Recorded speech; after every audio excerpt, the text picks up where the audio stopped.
ኢትዮጵያ በትብብር ለመስራት አብሮ ለማደግ ለመማማር ሰፊ ጥረት እያደረገች ትገኛለች። በዚያው ልክ ጠላቶቻችን ከቅርብና ከሩቅ የኢትዮጵያን አጠቃላይ አቅም ለማዳከም ስትራቴጂ ጥቅሞቿን ለማደናቀፍ በብዙ ደክመዋል፣ በብዙ ሰርተዋል። ወዳጆቻችን በራችን ክፍት ነው። በትብብር አብረን ለመስራት አብረን ለማደግ ያለንን ቁርጠኝነት በድጋሚ እያረጋገጥኩ ጠላቶቻችንም ግን የኢትዮጵያን ክብር፣ የኢትዮጵያን አንድነት፣ የኢትዮጵያን ብሔራዊ ጥቅም ለማስከበር ተኝተን የማናድር መሆኑን በድጋሚ ማረጋገጥ እወዳለሁ። ወዳጅም ጠላትም አንድ እንዲገነዘብ የምፈልገው ነገር ኢትዮጵያ ከምታውቋት ያለፈች ሀገር ናት።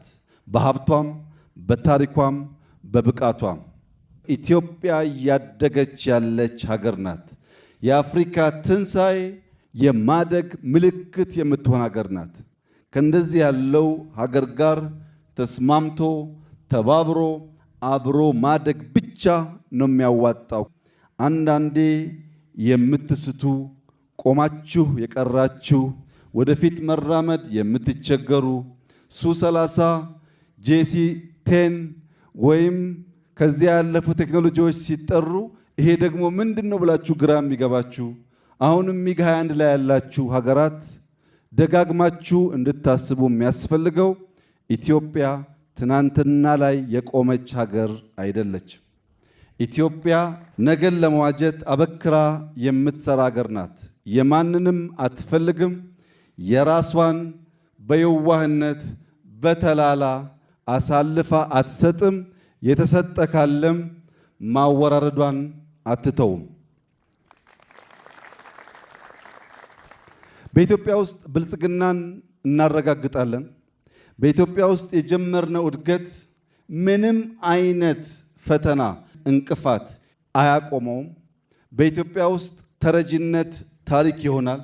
በኢትዮጵያ ውስጥ አሁን ያለው ተስፈኝነትና ለጠላት ተሰላፊነት የአምስተኛውን ረድፍ ተከታይ ኃይሎች ይመናመናሉ።